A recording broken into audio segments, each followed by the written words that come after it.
Assalamualaikum warahmatullahi wabarakatuh. Alhamdulillah alladzi arsala rasulahu bil huda wa dinil haqq liyuzhirahu 'ala dini kullih wa kafa billahi shahida wa asyhadu an la ilaha illallah wahdahu la syarika lah wa asyhadu anna Muhammadan abduhu wa rasuluh la nabiyya ba'dah. Allahumma salli wa sallim wa barik ala sayyidina Muhammad wa ala alihi wa ashabihi wa tabi'in bi ihsani ila yaumiddin, amma ba'd. Faqad qala Allah ta'ala fi kitabihil karim, a'udzu billahi minasyaitonir rajim. Bismillahirrahmanirrahim. Subhanaka la ilma lana illa ma 'allamtana innaka antal alimul hakim. Bapak-bapak, ibu-ibu, segenap jemaah salat subuh Masjid Jami' Al-Furqan yang muliakan Allah Subhanahu wa taala. Alhamdulillah, pada pagi hari ini kita sudah berada di hari yang ke-17. Berarti sudah 17 hari jalan kita melaksanakan ibadah saum. Mudah-mudahan ibadah saum kita benar-benar dapat menjadikan diri kita bertakwa kepada Allah, dan kita selalu diberikan kebahagiaan dan keamanan, serta terus dapat meningkatkan keimanan, kedamaian, dan juga keislaman kita. Bapak Ibu sekalian, mari kajian Tazkiyatun Nafs ini kita buka dengan bacaan basmalah. Bismillahirrahmanirrahim. Rabbi zidna ilman warzuqna fahman. Bapak, pembahasan kita bagaimana cara kita membersihkan diri kita dari pengaruh setan. Karena setan itu begitu intens menggoda kita dengan berbagai macam cara. Bahkan waktu yang dipinta oleh setan itu dalam surat Al-A'raf, Rabbi anzirni ila yaumi yub'atsun. Ya Allah, berikanlah aku kesempatan menggoda manusia sampai mereka dibangkitkan dari alam kuburnya. Ini luar biasa setannya. Nah, bagaimana cara kita ini melepaskan diri kita agar setan itu tidak memperdayakan kita?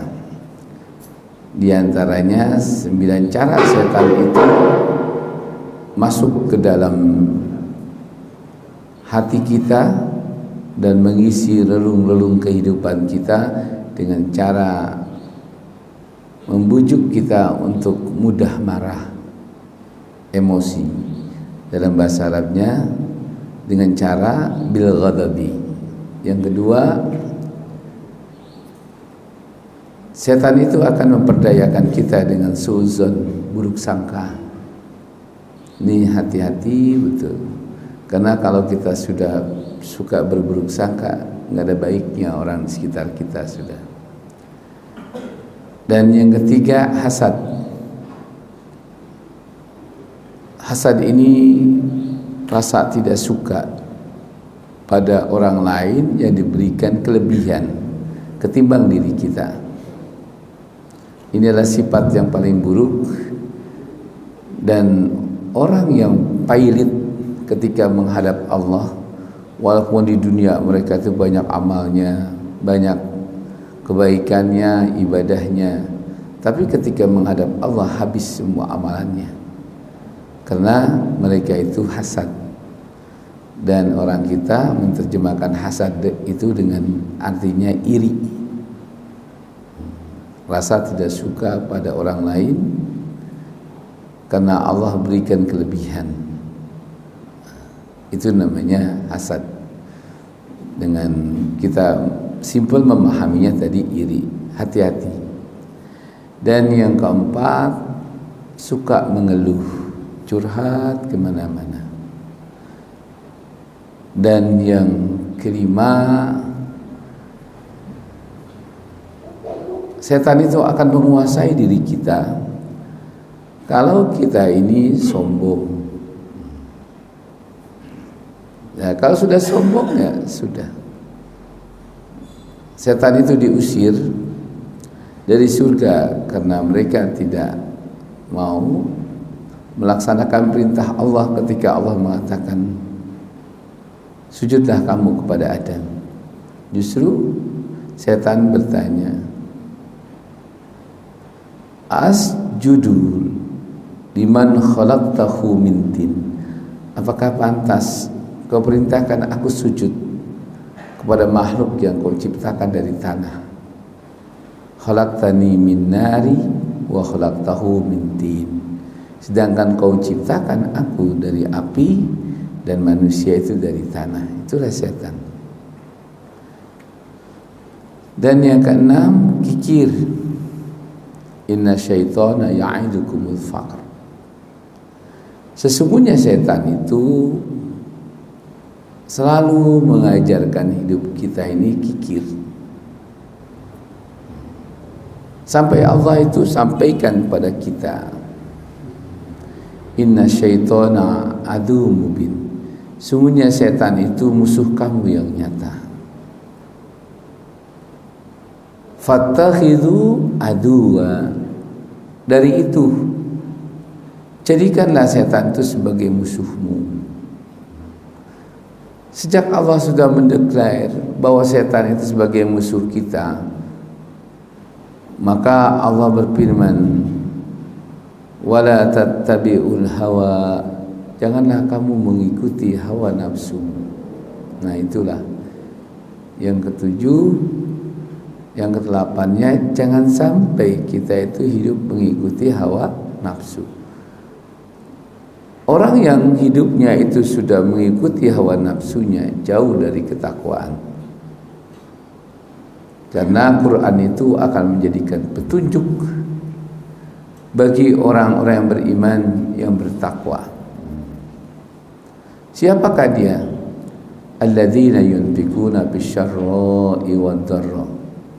Orang yang bertakwa itu orang yang tidak kikir, yaitu orang yang berani bersedekah, berinfak, baik di waktu mereka itu kaya, begitu pula di waktu mereka itu miskin. Maka salah satu hubungan amalan yang dapat menjadikan saum kita, puasa kita ini benar-benar menjadi bertakwa kepada Allah seperti yang diharapkan oleh Allah dalam surat Al-Baqarah 183 itu adalah membayar zakat. Maka kalau kita itu punya kewajiban zakat, apakah zakat mal yang tidak bergantung dengan bulan suci Ramadan ini? Karena kalau kita itu membayar zakat mal hanya dua syaratnya. Datangnya kewajiban membayar zakat mal itu satu, nisabnya cukup. Seperti dalam buku Kifayatul Ahyar, Al-Majmu' ya, dan juga Fiqhul Majahib.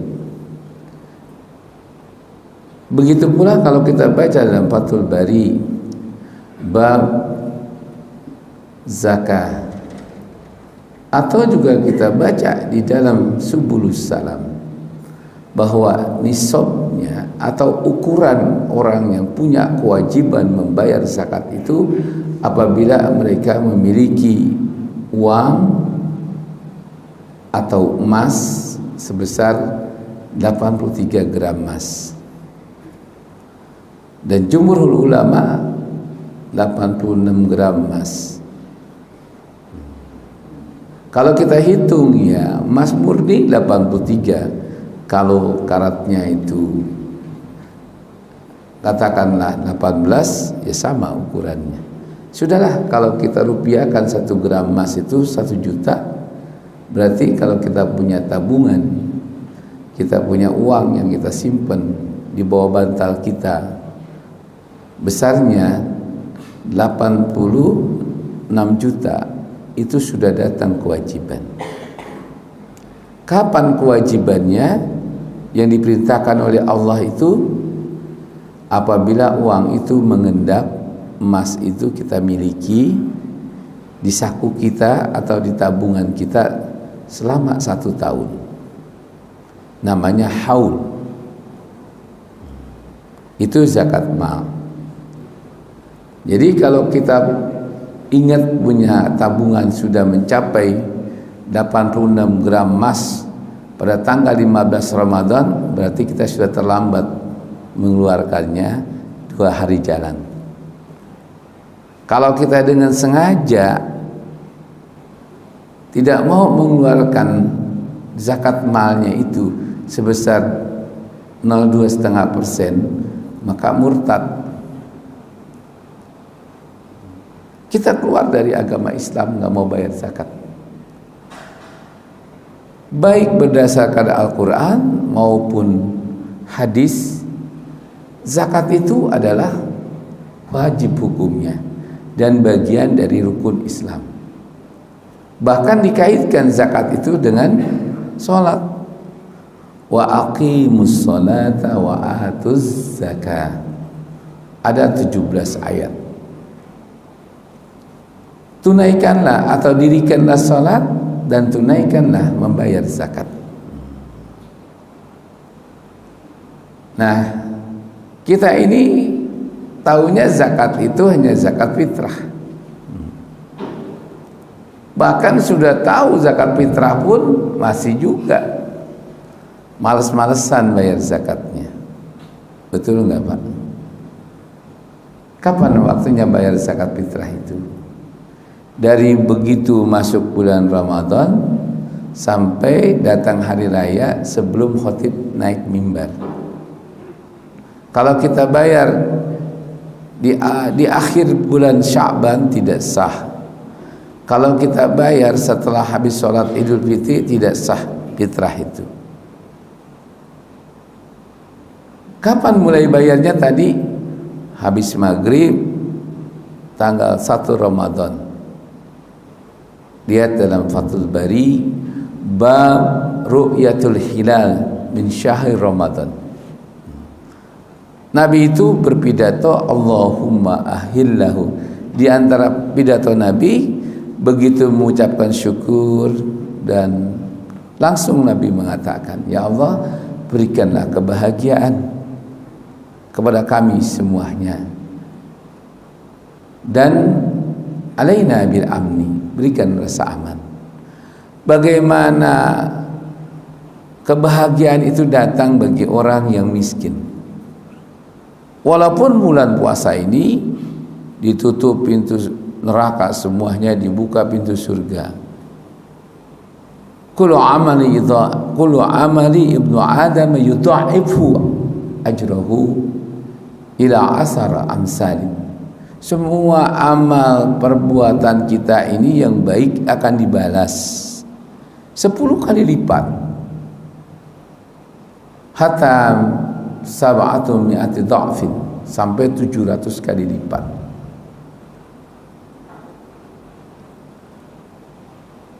Illa saum, kecuali kata Allah puasa.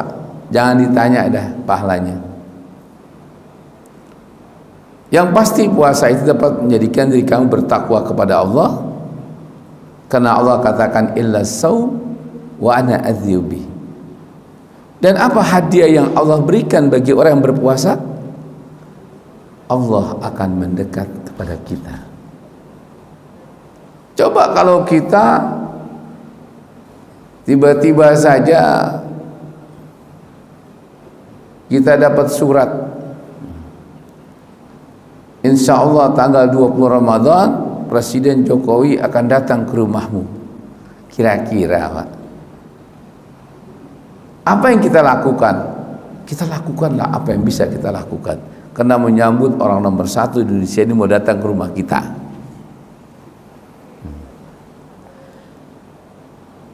Rumah yang tadinya catnya kusam, kita cat. Jalan yang tadinya pada bonglak, kita ratain itu. Kalau kita nggak punya uang, tetangga kita, pemerintah kita akan datang ini presiden. Padahal belum tentu presiden kasih uang Bapak. Belum tentu presiden juga bawa beras. Belum tentu presiden juga menyembuhkan penyakit Bapak. Tapi Allah datang bilang, wa idza sa'alaka ibadi anni fa inni qarib. Apabila engkau ditanya di mana aku, bilanglah aku sangat dekat bagi hambaku yang sedang berpuasa di Ramadan ini. Buat apa kata Allah? Ujibu da'watad da'i idza da'an. Aku akan mengabulkan permintaan orang yang sedang berpuasa. Falyastajibu li, suruhlah mereka meminta kepadaku, wal yu'minu bi, berikan keyakinan, la'allahum yarsyudun, agar mereka mendapatkan petunjuk. Ini hadiah. Kita tahu Allah itu yang memberikan rezeki. Allah yarzuqu may yasha. Kita tahu bahwa Allah itu yang menentukan kehidupan kita, baik buruk. Dan Allah itu juga Maha penerima taubat dan permintaan kita datang kepada kita. Sampai Nabi bilang, hadis ini dari Abu Hurairah, salah satu la taruddu du'a'ahu. 3 golongan manusia yang doanya tidak akan ditolak. Doaul mazlum, doa orang yang teraniaya. Yang kedua, dis-shaimi hatta yuftir, orang yang sedang berpuasa di bulan Ramadan ini sampai dia berbuka di hari raya datang, semua doa kita akan diterima oleh Allah. Maka perbanyaklah kita berdoa, bertobat. Dan yang ketiga, lil musafiri hatta yarji, yaitu orang yang dalam perjalanan karena dia ingin menunaikan ibadah haji atau umrah sampai dia kembali, doanya makbul. Bapak Ibu sekalian, ini keutamaan puasa yang syarat untuk melengkapi doa kita itu diterima dan Allah akan dekat kalau kita bisa menghilangkan sifat kikir terhadap harta kita. Sudah, jangan kita keluarkan sedekah uang kita, tapi keluarkan zakatnya. Sampai Nabi bilang, harta yang tidak dizakatkan itu begitu kita mati, selesai kita dihisab, ditanya di alam kubur itu, maka begitu malaikat itu sudah memvonis, ya Allah siksalah mereka, maka yang pertama siksaan kubur itu yang paling berat adalah harta yang tidak dizakatkan akan berubah menjadi ular yang sangat besar dan memiliki 2 taring dan akan mencabik-cabik tubuh kita.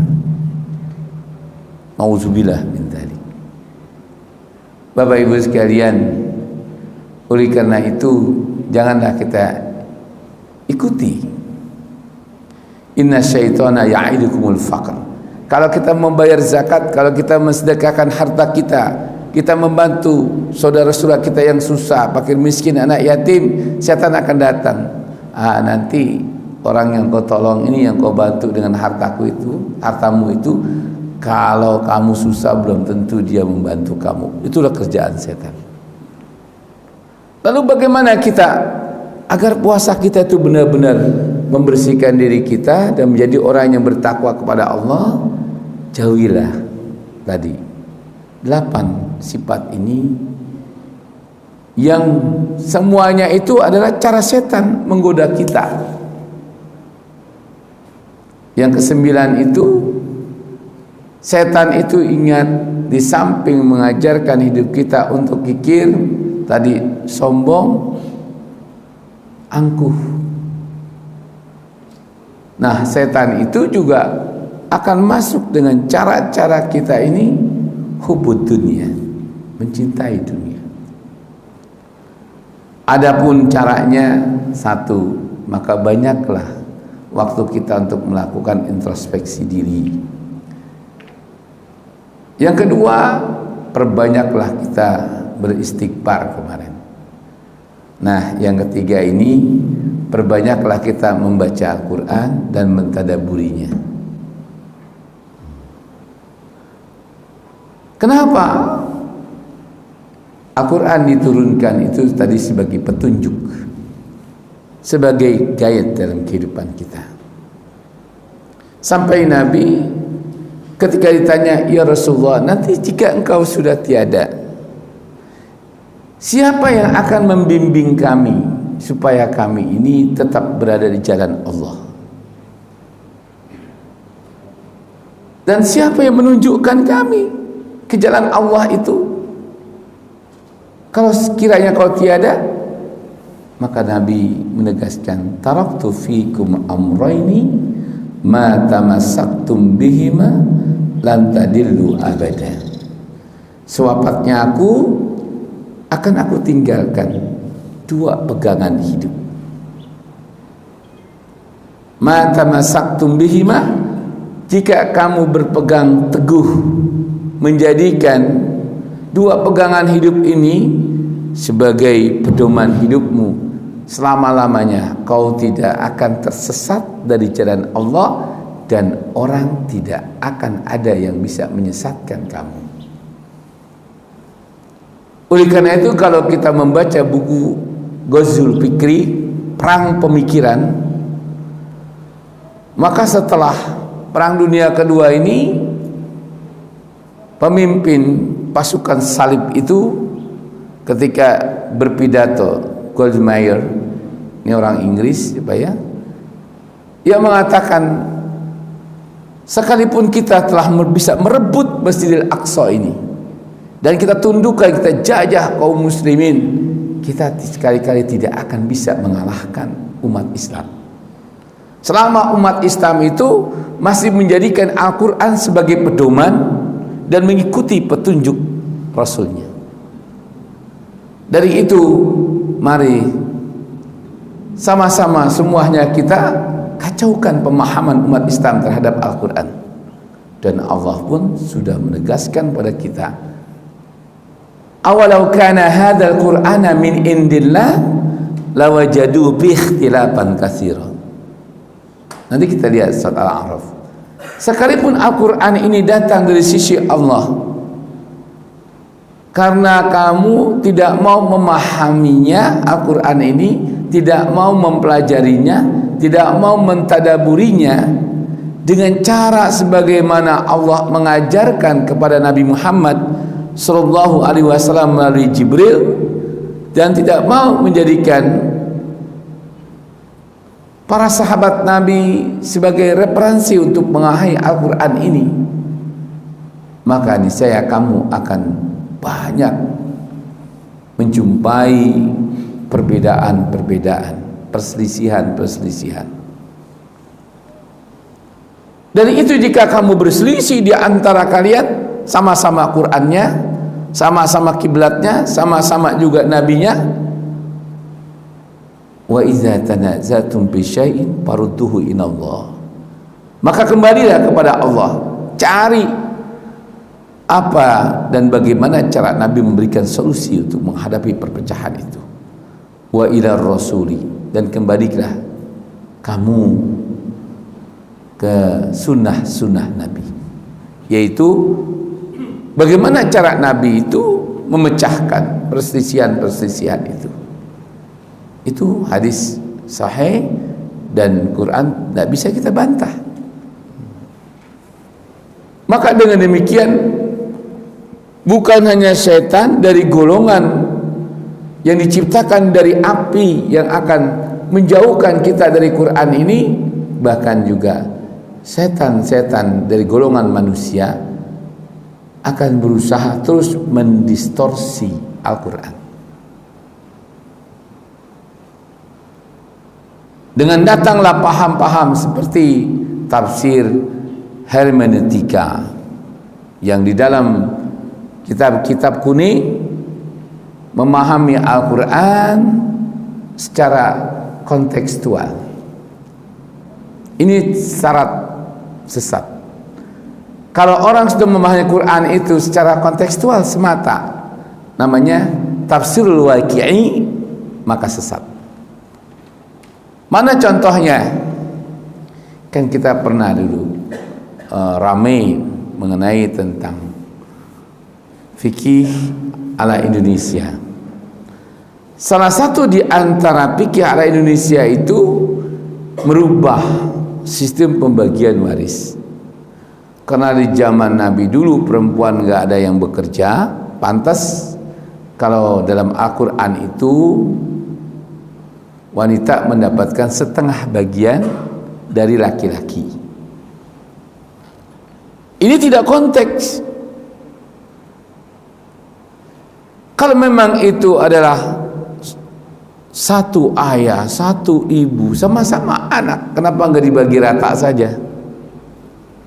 Nah, Nabi sudah mengisyaratkan salah satu ilmu menjelang hari kiamat yang hilang duluan itu adalah ilmu waris. Ya Rasulullah, apakah ilmu waris itu hilang karena sulit dicari referensinya? Tidak. Ilmu waris itu tetap ada pada sanubari kalian semua, dan Allah pun tidak merubah dalam Al-Qur'annya. Tapi di akhir zaman manusia membagi warisan itu dibagi rata dan dia merasa lebih adil ketimbang peraturan Allah. Sudah belum? Udah kita bagi rata aja bang, biar adil. Padahal surat An-Nisa baca dari ayat 16, 17, 18 mengatakan wa tilka hududullah. Ini laki-laki mendapatkan 2 bagian dari anak wanita. Istri yang ditinggalkan mendapatkan 1/8 kalau dia punya anak laki-laki perempuan. Dan orang tua sudah bagiannya, ibu sudah bagiannya. Ini mah susah. Udah bagi rata aja semuanya.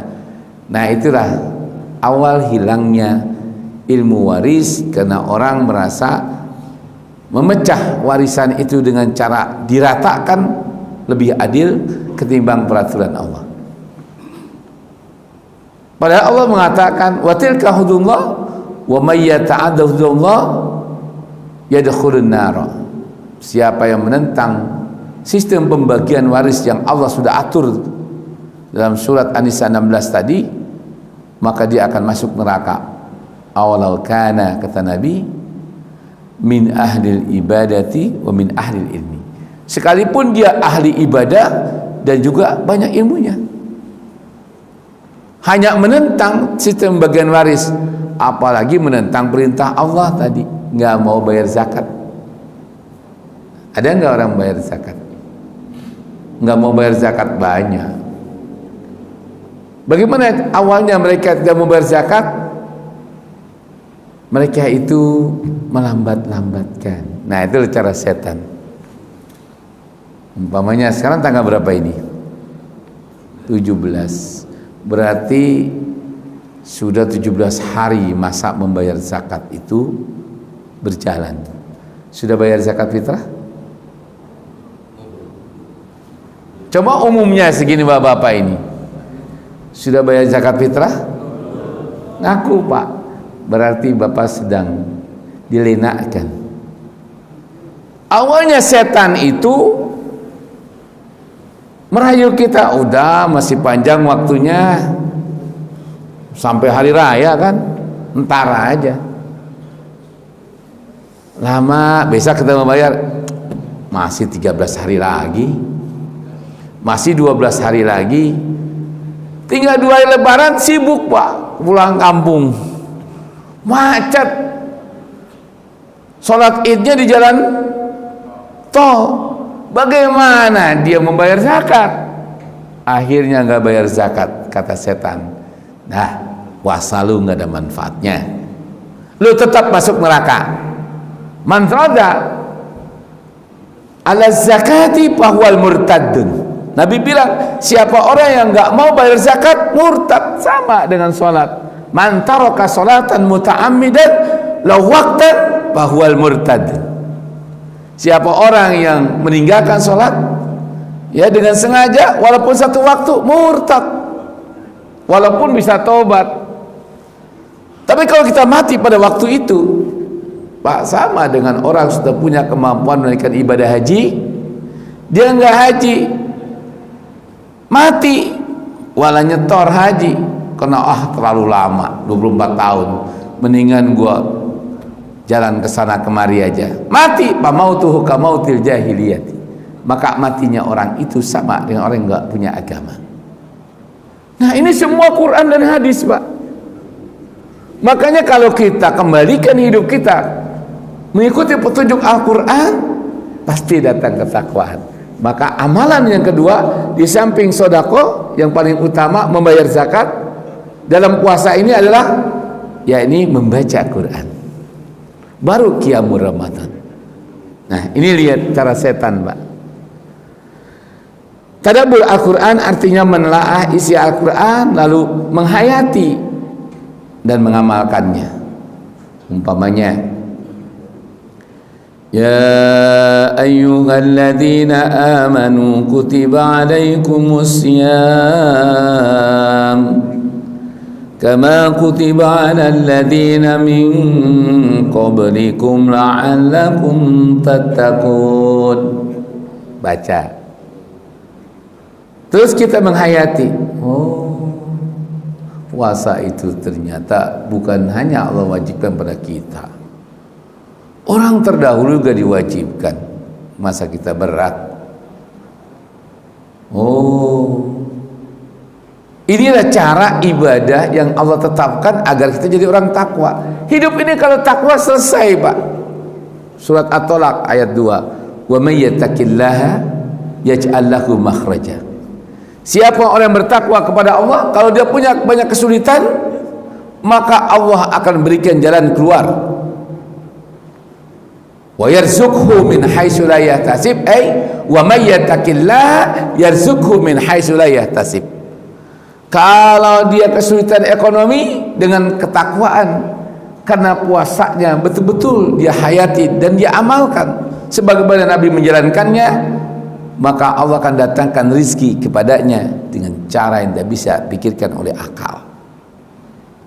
Allah datangkan rizki. Dan yang ketiga ayat 5-nya, wa may yattaqillaha yaj'al lahu min amrihi yusra. Surat At-Tolak.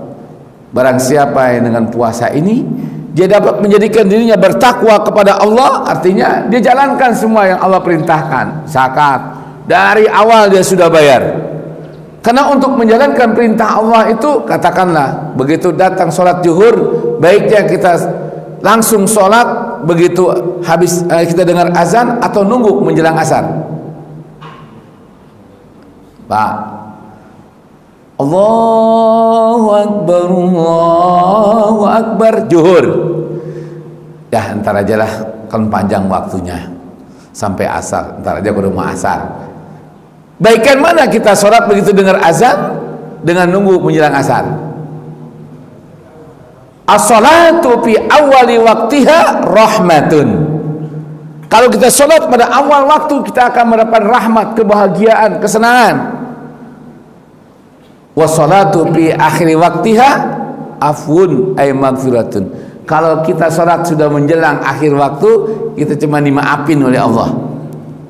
Sekarang saya tanya, baikkan mana bayar zakat di awal dengan di akhir Ramadan? Hei, udah bayar? Bapak berarti belum mengamalkan, udah paham. Lah, papan bukanya panitia. Makanya jadi orang kaya harus ribet sendiri. Pak, saya bayar zakat di sini, Pak. Tembok bolong. Itu kan banyak orang susah. Ketika datang bulan suci Ramadan itu doa Nabi Bapak ingatkan, Allahumma ahillahu alaina bil amni. Ya Allah, ini datang bulan Ramadan, berikan kebahagiaan kepada kami dan para umatku yang susah. Sekarang saya tanya, kalau nyenengin, membahagiakan saudara yang susah itu pakai nasihat atau bawa uang? Bawa uang, bawa beras. Zakat itu adalah membagi kebahagiaan kita pada orang miskin. Dan kapan Bapak membahagiakan orang miskin? Orang harta, orang miskin dari Bapak mesti tahan. Seharusnya berikan dari harta kita untuk mereka berbuka. Nabi ditanya, ya Rasulullah, ayu a'mali afdal lis-shaimi? Amal perbuatan apa yang paling utama bagi orang sedang berpuasa? Faqala Nabi, as-shadaqatu tut'imu ta'amal yuftir, yaitu bersedekah dari harta kita yang halal, bukan zakat kita, ya, untuk orang berbuka. Nah, dari harta kita saja kita harus keluarkan cepat, biar orang miskin bahagia. Nggak ada lagi tuh manusia roda gerobak, malah bawa anaknya kemarin, tandain Pak, Bapak tinggal di mana? Itu dekat Al-Furqan. Bapak Islam? Iya. Ini kenapa malam-malam ini bawa anak, bawa istri? Habis gimana Pak, mau pulang kampung juga nggak jelas, dari mana saya ongkosnya? Udah, sholat aja tiap hari lu absen.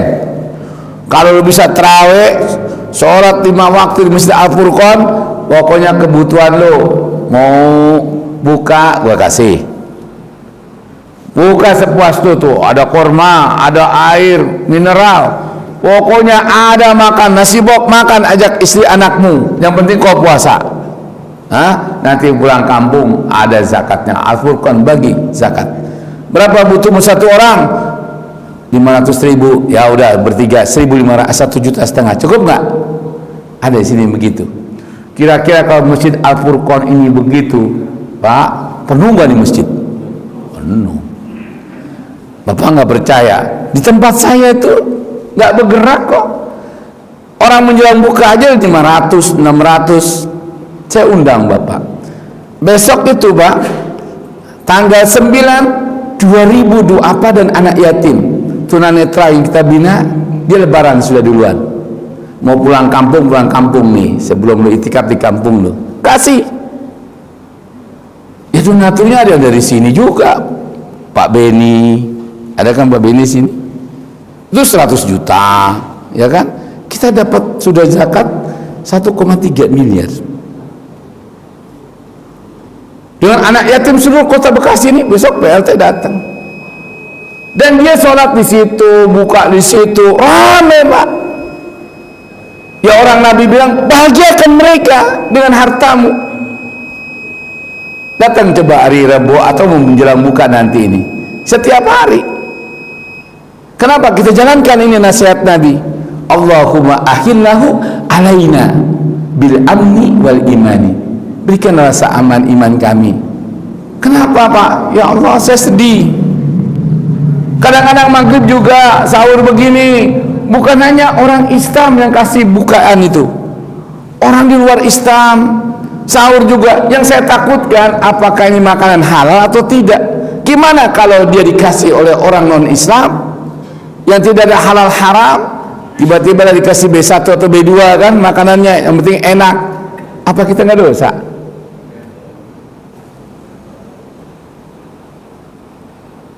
Ini pikirkan. Makanya kata Nabi, berikan rasa aman imannya. Yang kedua, wassalamati, berikan rasa damai dalam hidupnya. Bagaimana damai? Zakat kita belum beri, coba berikanlah zakat itu secepatnya. Besok Bapak sudah itikaf, ngapain masih ngurusin lagi zakat? Begitu itikaf, udah Bapak hanya urusan kita kepada Allah. Kalau Bapak membagi zakat nanti menjelang lebaran, apalagi di malam hari raya biasanya kan, kata orang miskin, ya Allah, coba kau dikasih ini 10 hari yang lalu, gede ini uang, kita bisa beli beras, kita bisa beli pakaian. Dah kalau udah malam lebaran, mau beli beras buat apa lagi? Mau beli pakaian berat tutup, mau beli daging, udah habis. Coba berikanlah. Di samping untuk membahagiakan dia itu di selama berpuasa, juga jangan sampai ada orang yang bersedih di hari raya. Tinggal hari raya kan datanglah tamu-tamu, apalagi kalau dia orang paling tua, datanglah saudara-saudara miskin kan. Mau dihidangin apa? Ini saya anjurkan, makanya nggak salah kalau orang mengatakan badiru bil a'malis salihah. Segerakan diri kita untuk beramal saleh. Bahkan dalam Al-Quran jelas, wasari'u ila magfirati mir rabbikum. Cepetan, percepat untuk mendapatkan pengampunan dari Allah. Zakat itu pengampunan. Semoga Allah ampuni kesalahan saya, Allah bersihkan harta saya, jiwa saya. Itu zakat pengampunan.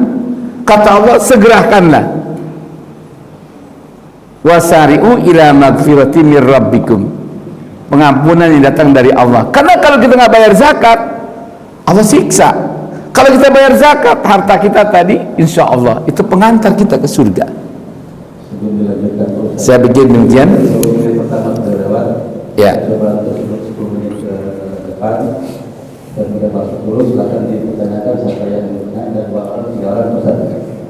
Baik Bapak Ibu sekalian, jadi inilah Quran, jelas perintahnya dan tujuannya. Jadi kalau kita mau mengembalikan Al-Quran, nggak ada orang yang belum bayar zakat ini. Untuk itu, sebelum saya bahas zakat secara detail ini menurut Al-Quran, dan Al-Quran fungsinya buat apa yang sebenarnya, maka kami persilakan. Tadi saya sudah berikan pengantar untuk bertanya.